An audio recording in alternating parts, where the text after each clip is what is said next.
بسم الله الرحمن الرحيم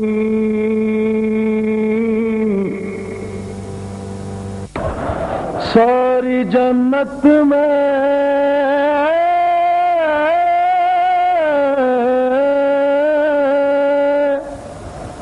رسول ازلی لکھا ہے ساری جنت میں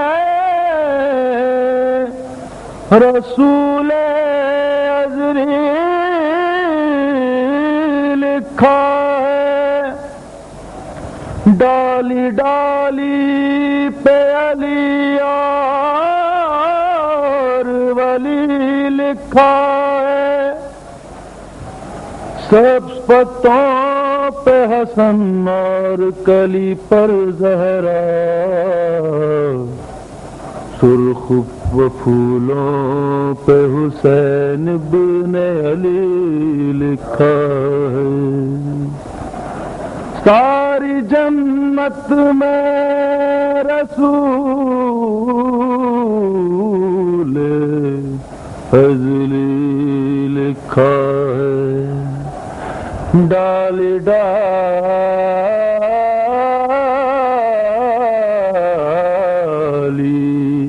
پہ علی اور ولی لکھا ہے سب پتوں پہ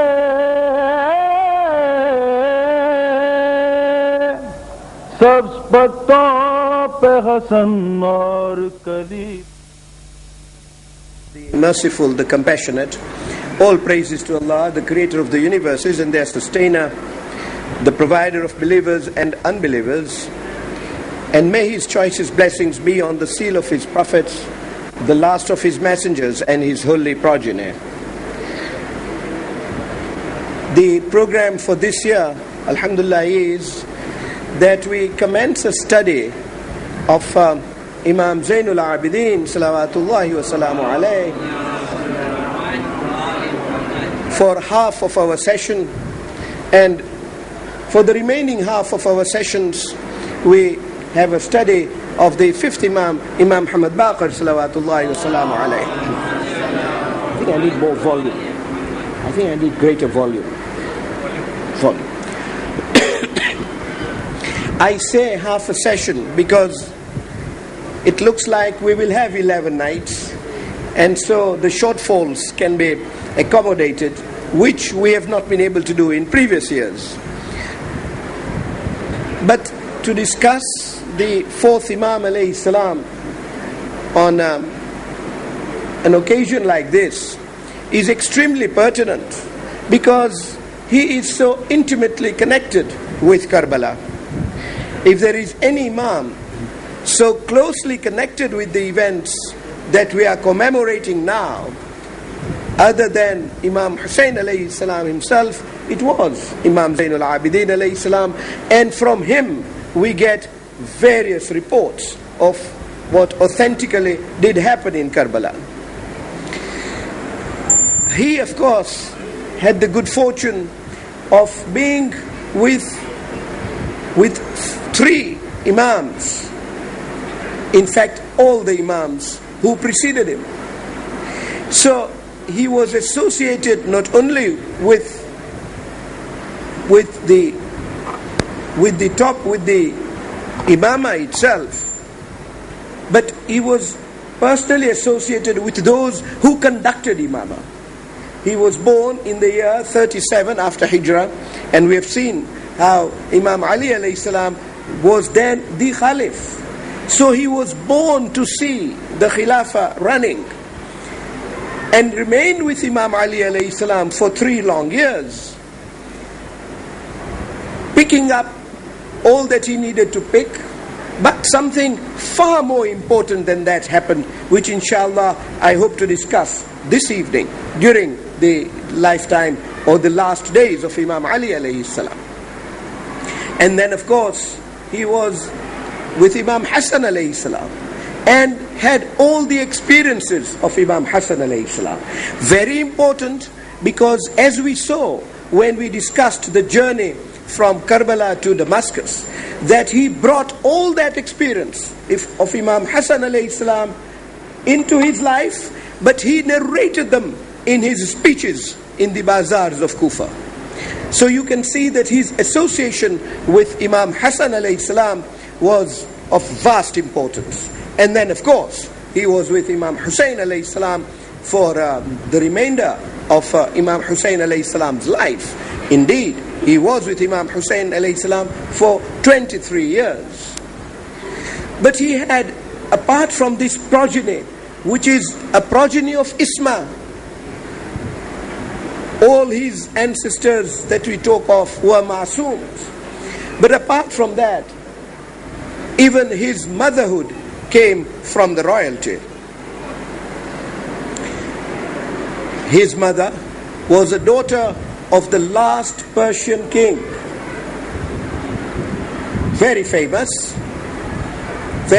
king Yazdjarid, and his daughter, who became the mother of the fourth Imam, Shah Zanan, had left a mark on history.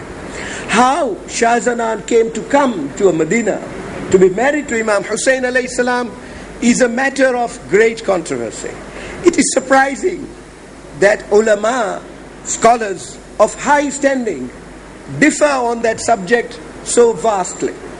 But the baseline is common. There is a common denominator, that she was a daughter of Yazdjarid, who was the last king of Persia. And when that king was overthrown by the Muslims, the daughters were made prisoners of war. And two daughters traveled right over to Arabia. And when they came to Medina, one of them, at the instance of Imam Ali alayhi salam, was married to Imam Hussein alayhi salam. So that common denominator stands. The differences lie in how did she come. One point of view is that she was brought in because Hurayth bin Umar, who was the wakil, who was the governor of Imam Ali alayhi salam during the Khilafah of Imam Ali alayhi salam in the eastern provinces, sent the two ladies to Imam Ali alayhi salam when he was the Khalif. Imam Ali alayhi salam got Shah Zanan married to Imam Hussein, and the other lady, then known as Shahir Banu, was married to Muhammad bin Abu Bakr. That was according to one theory, a theory that is advocated and supported by no less a personality than Sheikh Mufid alayhi rahmah. Ibn Babawayya, Sheikh Sadduq alayhi rahmah, another giant of our scholars, he says that she was brought to Medina in the time when Uthman was the Khalif.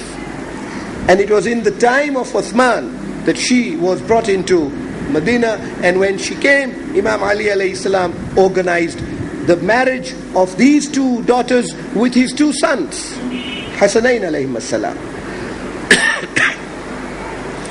But according to Sheikh Abbas Kummi, the theory that is stronger and more authentic than even those two comes from Qutb Rawandi.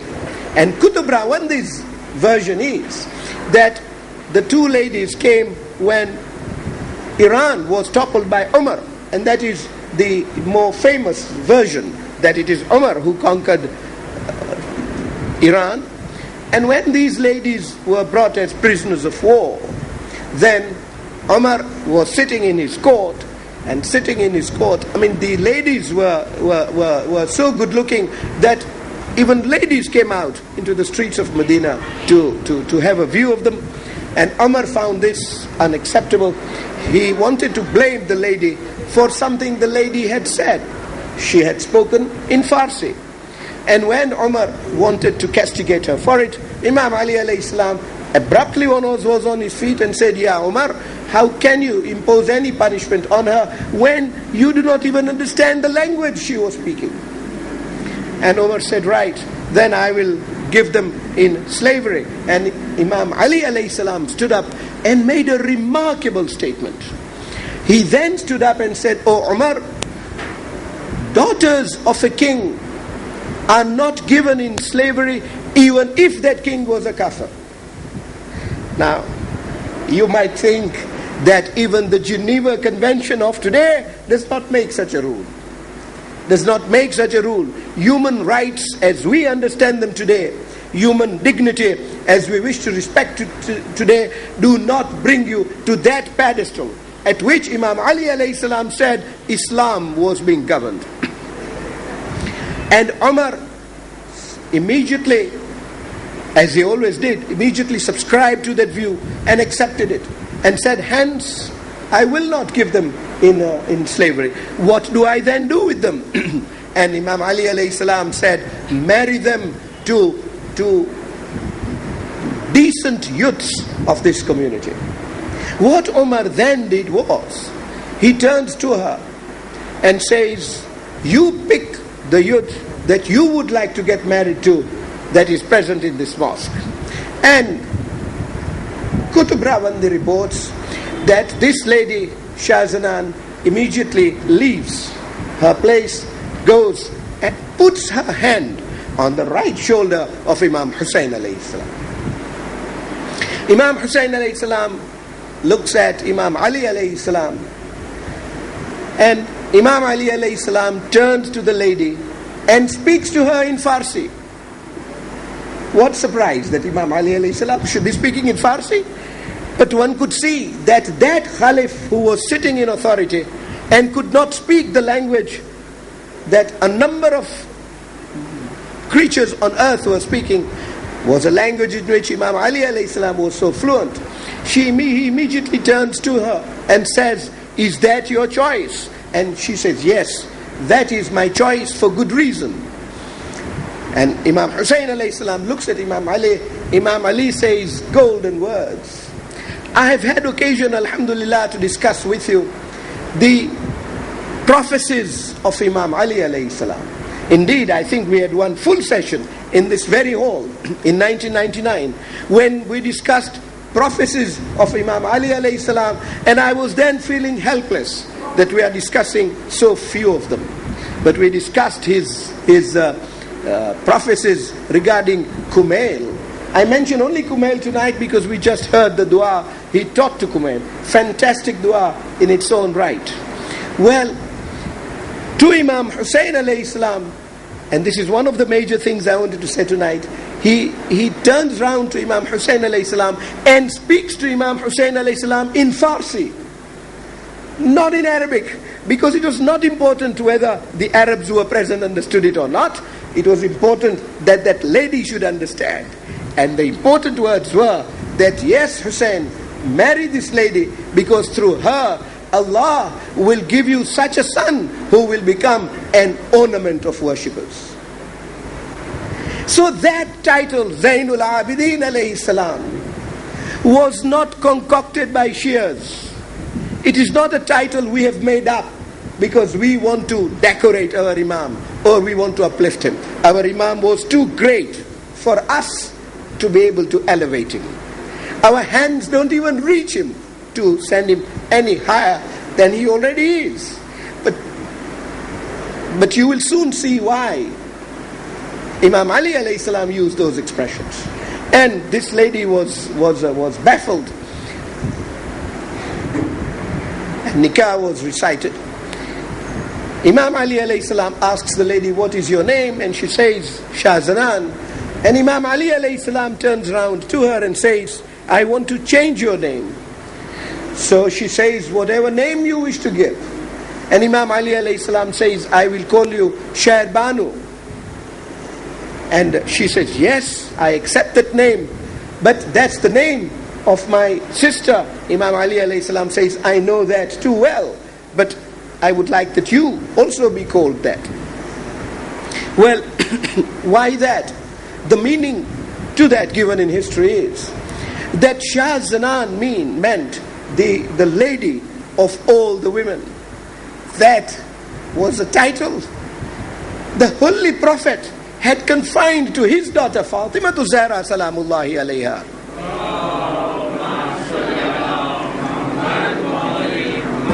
She was Sayyidatu Nisa'il Alameen. a title we have discussed at some length a couple of years ago. Imam Ali alayhi salam did not wish that that title should go to any other person, even if that person was going to be the mother of the fourth Imam alayhi salam. And so matters rested there.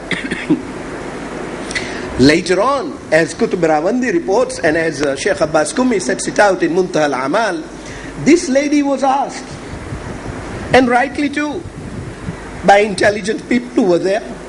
She was asked, you are a stranger. It was the first day that you had in Medina, and you were asked an extremely difficult question. Some of us even thought Omar was unfair to you to ask you that question so abruptly and so suddenly. Look at the youth sitting here, whom would you like to marry? It was a question impossible for any lady to answer. How did you come to choose that person, Hussein? How did you know her? You didn't know her at all. And she said, no, I knew him very well.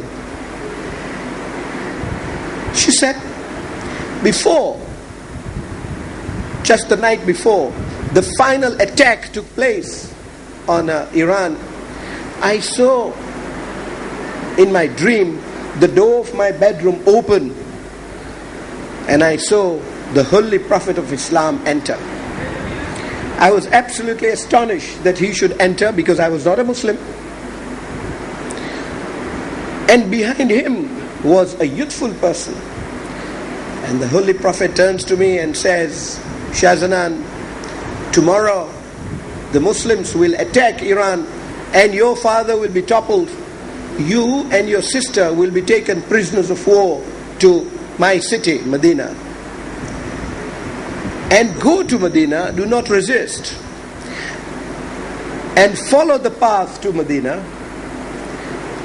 And when you are in Medina, you will be invited to marry my son Hussein, and he is with me. Is it your wish that I arrange this marriage and Hussein marries you? And she says, I immediately was so filled with emotion and immediately said to the Holy Prophet, yes, I am ready now. And the Holy Prophet, by his own lips, recited my nikah with Hussein. I saw him, I came to know him very well. The night after that, I saw in the dream the mother of Hussein. What more could she have asked for? She says she saw Bibi Fatima Zahra Salamullahi alayha in her dream, and Bibi Fatima Zahra Salamullahi alayha says to her about the marriage with her son, and then she taught Shahzanan the principles of Islam, the way to say prayers. And she said, when I came to Medina, I knew it all. One important thing I omitted to say was that Shahzanan asked only one question to the Holy Prophet. She said, being married to Hussein, I do not want even to be touched by anybody between this time and the time I'm in Medina living with him. How do I ensure that if I am going to be a prisoner of war? And the Holy Prophet said to me, he said to me, that is not your problem at all. Allah has already destined that no person will even touch you between now and the time you reach Medina and are married to Hussein alayhi salam. That prophecy of my Prophet, she said, has come totally true, and I have come here totally unmolested or untouched. Now that was a great gift to her from the Holy Prophet from the time he met her. But what is significant to us is this, that these Imams alayhimus salam, whom we give importance to because they are our guides, and are people who were so important to the Holy Prophet and were so important to Bibi Fatima Zahra Salamullahi alayha. You see this sort of a dream set out in authentic sources, and these are statements made in public in the court of Omar. You see this in respect of the fourth Imam and the mother of the fourth Imam, and you see identical things like this in respect of the 12th Imam alayhi salam. His mother too was met by the Holy Prophet. His mother too was met by Bibi Fatima Zahra salamullahi alayha, taught these rules in their dreams and prepared by them to give birth to these personalities. So you can see that these personalities are not only those who were named by the Holy Prophet.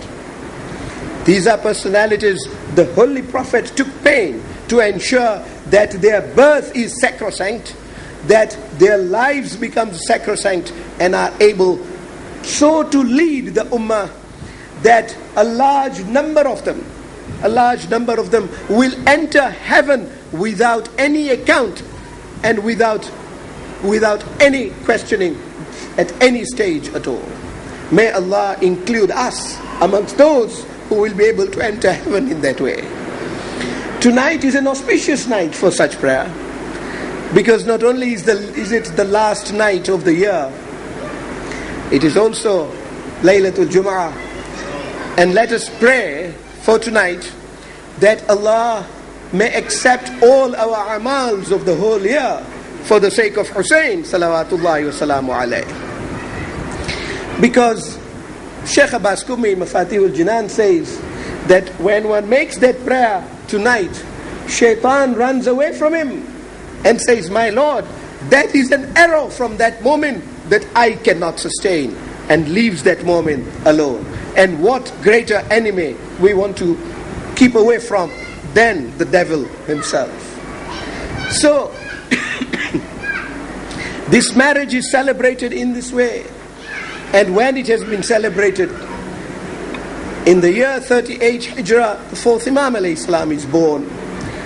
But it is said, and again there is a slight controversy, that soon after the birth, some say a few months after the birth, some few days after the birth, the mother of the fourth Imam alayhi salam, according to one theory, passed away. Well, I know you have heard of ahadith which say that she was even in Karbala. So wide controversy on that particular subject. But whilst there is controversy on these details, the common denominator stands as to how she was brought in Medina and how her marriage took place with Imam Hussein alayhi salam. Hence, one of the titles of Imam Zainul Abidin alayhi salam is Ibnul Khayaratain, that he was born of two of the noblest families. From the Arabs, the Banu Hashim were considered as the noblest. And what family could have been nobler than the family of the Holy Prophet, may peace be upon him and his descendants. And on the other side, amongst the Persians, the family of Yazd Jard was considered then to be the noblest family amongst Persians. So both those values and cultures, famous Persian cultures, famous even today, Iranian culture takes its place in its own right. Although now Islamic cultures have fused in them, but they still have their own culture in their own right. And the Arab culture, of course, was then perhaps the paramount of the cultures of the time. Well, Imam Zainul Abidin alayhi salam, of course, had to deal with most difficult of situations. We, inshallah, will deal with all those, time permitting. Maybe all those is an exaggeration, but some of the important parts of the difficulties he had to encounter, the political situation that arose. I'm hoping Sunday night we devote only to discuss the political situations that arose and how he met them. We have discussed, fortunately already, about Mukhtar, and that connection will be so relevant now to connect with what Imam Zainul Abidin alayhi salam, how he saw Mukhtar and how he dealt with Mukhtar and why he was not in the forefront. Then we will, inshallah, when we discuss Imam Muhammad Baqir alayhi salam, discussed Zayd and how the Zaydis developed. But that also, Zayd also was the son of the fourth Imam alayhi salam. These are complications, political in nature, but with religious significance for Islam, which the fourth Imam alayhi salam had to tackle. But essentially, a man of great qualities that came into this world to fulfill those roles. Of his kunya, one finds that he has two, Abu Muhammad, because he was the father of Muhammad Baqir alayhi salam, and also Abu Hassan, that is his very well-known kunya.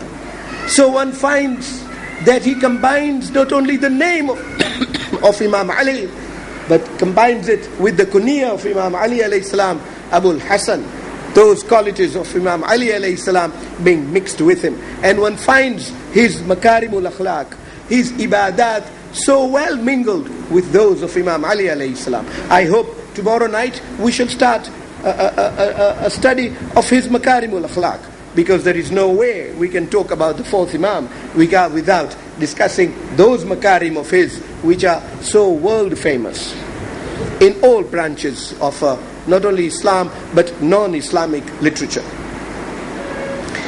However, of his titles, the two leading ones that are so famous are Zainul Abidin and Sayyidul Sajidin. Or you can change them and say Sayyidul Abidin and Zainul Sajidin, because the two are synonymous. Zainul Abidin, the ornament of the worshippers. Sayyidul Abidin, the leader of worshippers. We say, and one finds that those adjectives have been interchanged, not only by the Holy Prophet as he called them, but as he called him, but also by Imam Ali alayhi salam. That title is given to him by various authorities. But truly, the title came from the Holy Prophet himself, because it came at a time when he was not even born. Of course, these ahadith are found in plenty in Biharul Anwar and in the book of Ibn Babawayh, Shaykh Sadduq alayhi rahmah, and in Kafi. Kafi is full of them. But I will not take your time tonight with those citations. I want to give you only two or three Sunni citations of that. Perhaps half a dozen. All Sunni citations. And the one I really want to start with is one that is given in Siratul Mustaqim. That hadith comes from Ali ibn Yunus. Ali ibn Yunus says, I visited the Holy Prophet, and when I was there, I saw Abi bin Qa'b, a leading companion, regarded as authentic by the Sunnite world. And as Abi bin Qa'b was questioning the Holy Prophet, there came in Hussein, the younger son of Ali, salawatullahi wa salamu alayhima. And when he came, the Holy Prophet, as we've already discussed last year, called him over, embraced him, kissed him, and gave him a place on his right, just next to him. And as he gave him a place sitting there, he said to Imam Hussein alayhi salam, Marhaba ya Zainus samawati wal ard. Welcome, O one who is the decoration of the heavens and the earth. Now we have discussed a similar hadith last year, enunciated by Ali bin Umar, the son of the Khalif Umar, in Kaaba, when Imam Hussein alayhi salam passed, and how he told his companions, that Imam Hussein alayhi salam is known better in the heavens than he is known on earth. And he said he heard the Holy Prophet say this. In fact, Imam Hussein alayhi salam, Abi bin Ka'ab says, the Holy Prophet said that the name of Imam Hussein is written on the Arsh, on the right hand side of Arsh, and is extremely well known amongst the angels of the time, indeed of all time. However, coming to the point that I wish to make speedily, the Holy Prophet says to Abi bin Ka'ab, says, وَكَيْفَ هَذَا? How can that be? How can he be the ornament of the heavens and the earth? Because Can anybody be a decoration of heavens of earth other than you, غيرك, other than you? And the Holy Prophet says, yes, he is the decoration of the heavens and earth. And he is Misbahul Huda. He is the lamp of guidance. It is so important to say this on a night like this, when we start commemorating the martyrdom of Imam Hussein alayhi salam, to show that his path was the true path, as enunciated by the Holy Prophet, called him the lamp of guidance. Said is Misbahul Huda was Safinatun Najah, and he is the ark that leads to salvation.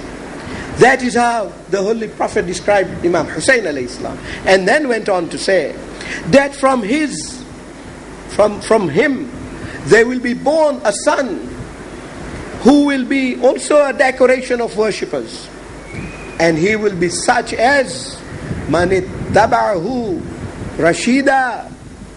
Those are very strong words which this Sunnite author is putting. He says to Abi bin Ka'b that whosoever will follow that son of Hussein will be rightly guided. And what else do we want? When there are 73 sects and only one, the Prophet said, is right, which will it be? He now is giving the guidance to Abi bin Ka'b, saying that he who will follow that son of Imam Hussein alayhi salam will be Rashida.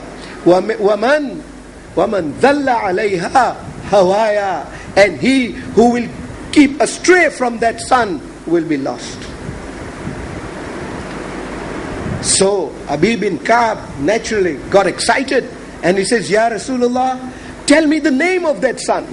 Obviously Abi bin Ka'b wanted to follow, wanted to follow that particular son, and the Holy Prophet said, that son of Hussein will be called Ali. So you can see that the position of Imam Zainul Abidin alayhi salam as an imam, as a leader, as a guide, is authenticated with the seal of the Holy Prophet himself long before he was born. And indeed, that great writer Kanji, Shafi writer Kanji, in his book Kifayatul Talab, in his Kifaya, says that Jabir bin Abdullah Ansari says that he was sitting with the Holy Prophet, and Imam Hussein alayhi salam enters, and what you are familiar with is what occurred then. And when that occurred, Jabir says to the Holy Prophet, yes, Hussein is very important and dear to you. The Holy Prophet says, yes, but not only in his right, also because of the son he will have. So Jabir says, what son are you talking about, O Holy Prophet? And the Holy Prophet said, I am talking about his son Ali. So Jabir says, I know nothing about him. Tell me something about him, Ya Rasulullah. And the Holy Prophet says, O Jabir, on the day of judgment, when the full court of divinity will be in session, there will be a caller who will stand up at one stage and say, O Zainul Abidin, come forward into the vicinity of divinity. Of course, there is no vicinity of divinity which is physical. We are talking of spiritual vicinity. We are talking of the rahmah of Subhanallah Ta'ala. And everybody will turn to see, who is this? Who on this day of judgment is called Zainul Abidin? And they will find this son of Hussein being the only person who will stand up, and being the only person who will draw nigh in order to answer that epithet. So you can see that title, Zainul Abidin alayhi salam, did not come from Shias at all. Shias didn't perhaps even exist then. It came from the Holy Prophet, and it did not come from the Holy Prophet as he bestowing it. It came from Allah subhanahu wa ta'ala, and it will be a title by which he will be known on the day of judgment. It is easy to have titles in this world. Some become Lord so-and-so, some become Sir so-and-so, and these titles are dished out. Some become chair of certain countries. Various titles are being given, and people die leaving these titles behind. But it is the title on the day of judgment, when you are judged, and after judging your deeds, the title you get on that day is the title of value, because that is the title that determines your immortality in this world and the world hereafter. And it is that title that the Holy Prophet mentions of it. And indeed, Imam Zainul Abidin alayhi salam is mentioned as such throughout. Pick any leading book. Pick, for example, the Musnad of Ahmad bin Hanbal. He is mentioned in those words. Zuhri, Shaykh Mufid alayhi rahmah says, Zuhri says of the fourth Imam alayhi salam, he says, I have not met a person, even from the household of the Holy Prophet, after Hussein alayhi salam, who was more pious, more learned, and more well-mannered than his son Ali, who was indeed Zainul Abidin. Mentions that specifically. We have discussed Sawa'iq al-Mahrika, the thunderbolts of Ibn Hajar Makki. He wrote that book against Shias. Yet for the fourth Imam alayhi salam, in that book he says that a true successor to Hussein alayhi salam was his son Zainul Abidin alayhi salam, true successor in the knowledge, in the asceticism, and in the worship of his father Hussein. Indeed, Malik in his book Nurul Absar says, truly Ali, the son of Hussein, was Zainul Abidin and Sayyidul Sajidin. One finds these titles in all these books. And that is how he was known, because of his great love for the worship of Allah subhanahu wa ta'ala. But if I have mentioned only good names to you, and you want to listen to a bad name, I can even give you a bad name of a person who called him Zainul Abidin. And that is no less than Iblis. Because it is well recorded, and Shaykh Abbas Kumi alayhi rahmah has recorded this too, that Imam Zainul Abidin alayhi salam was reciting his Salatul Tahajjud, what we call Namaz al-Shab, and engrossed in it. Iblis wanted to distract him only for a moment. And what he did was, he came in the shape of a huge snake. And having come in the shape of a huge snake, started to gnaw at the toe of Imam Zainul Abidin alayhi salam, causing him pain and crushing it, trying to distract him.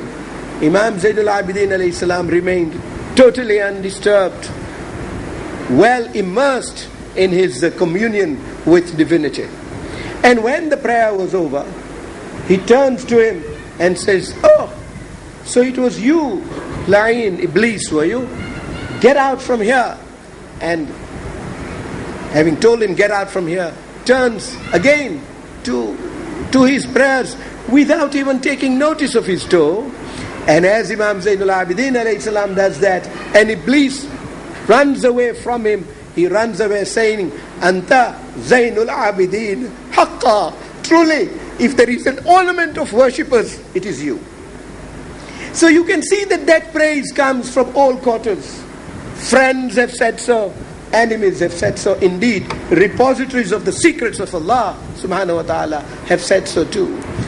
But to us, whilst all that is important, and therefore inshallah one of these nights I will try and combine it, only because we are running short of time. Truly we cannot discuss Imam Zainul Abidin alayhi salam in 5 or 6 nights. So because of the shortage of time, I might combine it with Makarimul Akhlaq, but we will discuss his ibadat as we must. And all that is important to us, because we shall learn so much from the way he worshipped Allah, from the way he behaved in this world. Whilst all that is true and important to us, what is of maximum importance to us is his imamah, that he is an imam. It is not enough for us that Ibn Hajar Makki should praise him, that Maliki should praise him, but that Malik should praise him, and the Malikis today do not regard him as an imam. in the sense of being Hujjatullah. They only regard him as an Imam in the sense of being a leader. Ahmad bin Hanbal might have regarded him so, but the Wahhabis of today do not discuss him as an Imam of the Ummah, as a Hujjatullah. To us, he is important as Hujjatullah. What proof do we then have?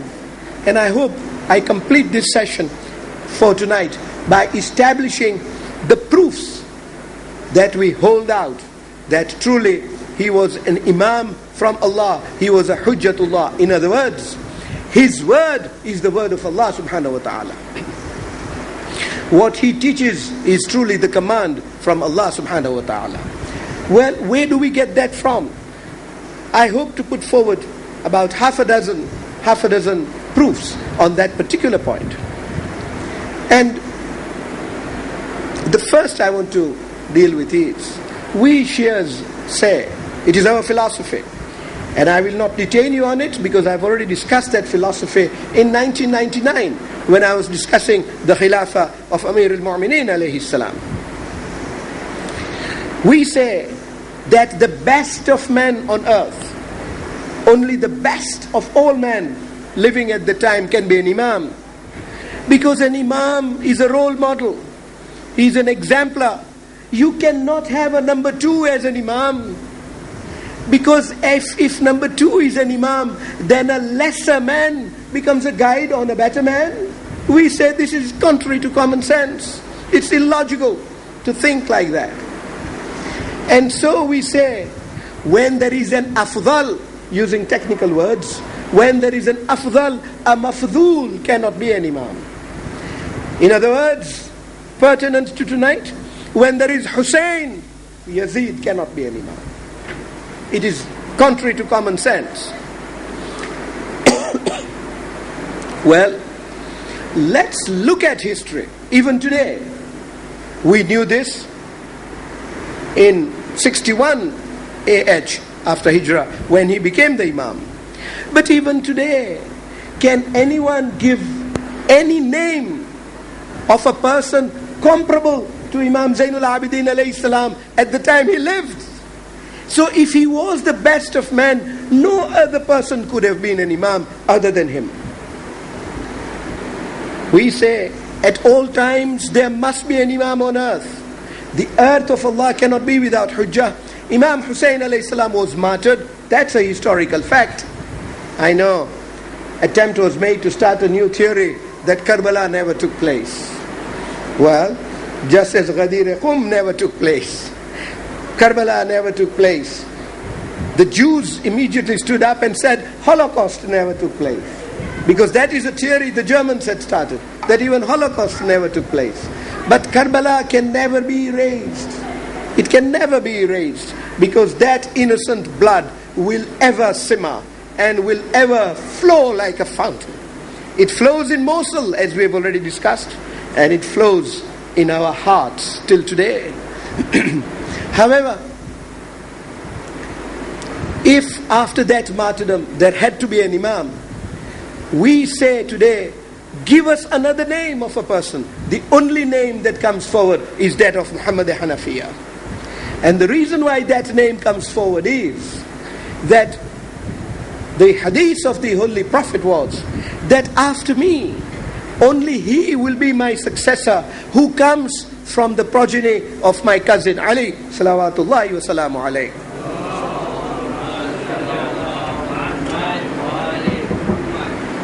So, being from the progeny of Imam Ali alayhi salam, whatever Ali you think of, you can think of Amir al-Mu'mineen alayhi salam as the Ali. You can think of Ali Zainul Abidin alayhi salam if you like. Because truly, Imamah flowed from the progeny of Imam Zainul Abidin alayhi salam. Because there is no Husseini today who does not come from Imam Zainul Abidin alayhi salam. And indeed, there is no descendant of Imam Ali alayhi salam who does not come truly in Imamah from Imam Hussein alayhi salam. However, they say that because Muhammad Hanafiya also was the son of Imam Ali alayhi salam, and with Imam Ali alayhi salam, one son succeeded another son, Imam Hussein having succeeded a brother. So Muhammad Hanafiya, a brother of Imam Hussein, succeeded him. But that is not logical. And I hope one of these nights, I'm hoping Saturday night, inshallah, I will discuss with you, because there is no time tonight, I will discuss with you a miracle of Imam Zainul Abidin alayhi salam in this dispute which people brought about. Muhammad and Hanafiya never claimed to be an Imam. Indeed, he had wasiyah from Hazrat Amir alayhi salam never to claim that he was that he would be an Imam. And he never did. It is the people, inspired, rather misled by the devil. And a miracle was organized. A session was organized by Muhammad Hanafiya, in which the Hajr Aswad, the black stone of the Kaaba, also gave evidence that the true Imam was Imam Zainul Abidin alayhi salam. But I'll discuss those full details on Saturday night, inshallah. However, for the moment, Muhammad Hanafiya never claimed, but where that claim collapsed totally was that our answer was, apart from being the progeny of Imam Ali alayhi salam, there has got to be a designation. He has got to be designated by the preceding Imam. One, and that is true even today. Even the Aga Khan who dies appoints the succeeding one. And hence, Ali Khan never became the Aga Khan. It's common sense. It's the practice of the world. The previous Imam designates his successor. Nobody designated Muhammad ibn Hanafiya as a successor. There is no evidence at all. And so, and indeed, even those who mention Muhammad Hanafiya, the moment you ask them, but do you think Muhammad Hanafiya compares to Zainul Abidin alayhi salam? They say no. Very pious man, Muhammad Hanafiya, but not at the level of Ali ibn al-Hussein. So there never was a competitor to the fourth Imam alayhi salam. And that is our first proof of his imamah. Because to us, the afdal is always the Imam. The mafdul can never be an Imam. But then there are series of other more easy arguments. For example, Jabir bin Abdullah Ansari is reported in numerous books. Biharul Anwar reports, Tabrisi reports, any Sheikh Sudduk alayhi rahmah reports, Kamaluddin reports. All these books say that Jabir was in the gathering with a number of companions. He wasn't alone. And I've already discussed this hadith, but I discussed it with you in 1996, if you remember, when we were discussing that ayah when it was revealed, which said, Ya ayyuhalladhina amanu ati'u Allah wa ati'u Rasul wa ulil amri minkum. O those who have brought faith, obey Allah and obey His Prophet and those who have authority on you. So Jabir asks the Holy Prophet that this ayah has been revealed. We understand who Allah is and who His Prophet is. But who are these people who are ulul amr? And the Holy Prophet said, these are the 12 successors of mine. So Jabir says, you will have 12 successors, Ya Rasulullah? And he says, yes, I will have 12 successors. And these successors will be the descendants. It will be my cousin Ali and his 11 descendants. And then the Holy Prophet named each Imam. And in that hadith, after Imam Hussein alayhi salam, the Holy Prophet expressly mentioned, the word expressly these days has become very important, thanks to the academicians. The Prophet expressly mentioned the name of Imam Zainul Abidin alayhi salam as the fourth Imam. But there is this other hadith that you know on your lips of Jabir. And Jabir, in the last days of the Holy Prophet, asks the Holy Prophet again this question. Says, Ya Rasulullah, you say you have few days to go. Whom do we follow after you? Now, this was just the intelligence of Jabir, because Jabir was known as hugely intelligent person. He had this answer. But these were 12 names. And he did not want to be content with one answer of the Holy Prophet. He asked the Holy Prophet that question again. He said, whom do I follow after you? And the Holy Prophet said, Jabir, you follow Ali after me. He will be Hujjatullah after me. So Jabir says, and who after him? And the Holy Prophet says, Jabir, his son Hassan. And then who after him?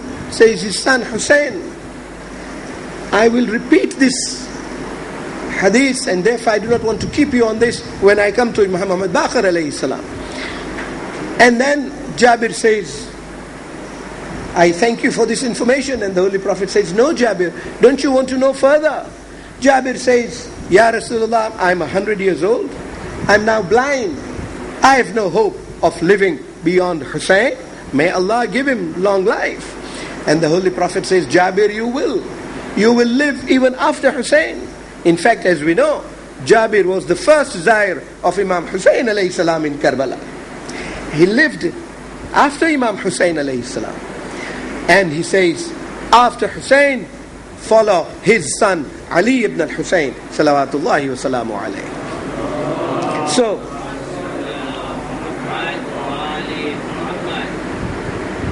you have designation coming from the Holy Prophet himself for the second time to Jabir. The third hadith of that nature, apart from the theory of Afdal and Mafdul, the third hadith is from Abdullah bin Ja'far, the husband of Bibi Zainab alayha salam. And that is why, because of this hadith, I say, it is not fair not to treat Abdullah bin Ja'far with the greatest of respect, and not to talk of conditions kept by Bibi Zainab alayha salam on her aqd with Hazrat Abdullah. Because Hazrat Abdullah was at a level of ma'rifah, a level which can be seen from this. He approaches the Holy Prophet and says, Ya Rasulullah, what are your commands after you? And he says, Oh Abdullah, Allah has rights over all His creatures, and I have greater rights over believers than they have on each other or on themselves. Awla bikum bi anfusikum, the words of Ghadir, of the Holy Prophet. And Ali after me has greater rights on all of you than you have on yourselves. So Abdullah bin Ja'far asks, and who after him? And the Holy Prophet says his son Hassan will have greater rights on you all than even you have on yourselves. And after him, Hussein will have greater rights over them. And so he asks, who after him? And the Holy Prophet says, after him is his son Ali ibn al-Hussein.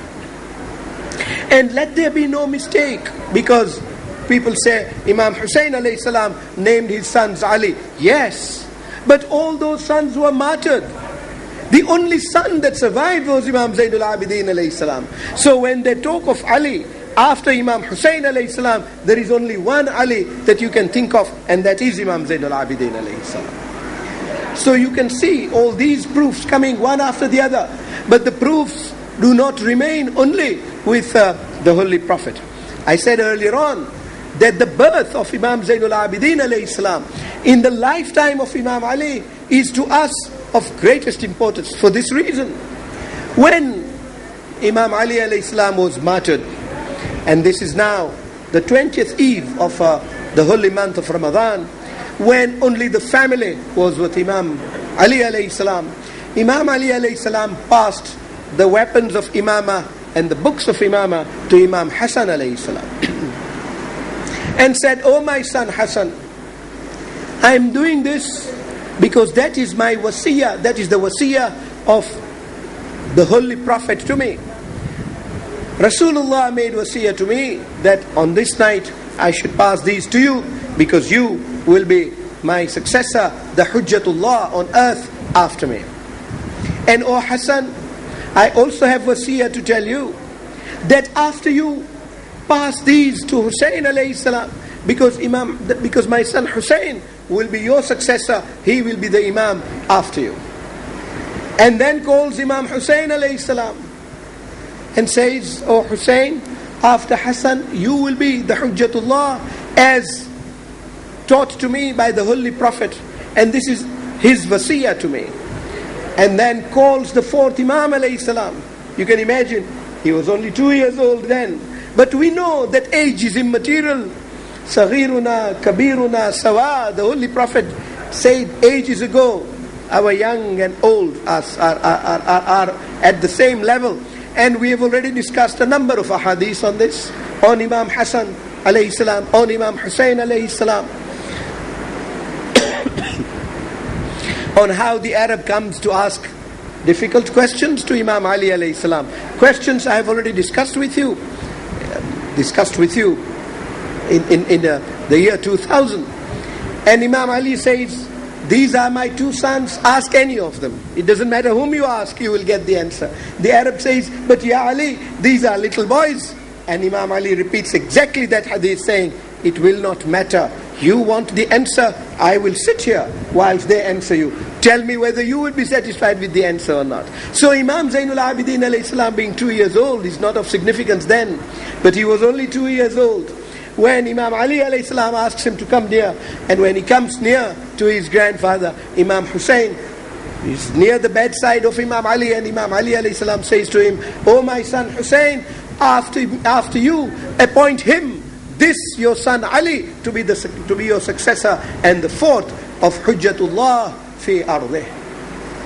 So you can see that the designation of Imam Zainul Abidin alayhi salam is not a matter of theory only.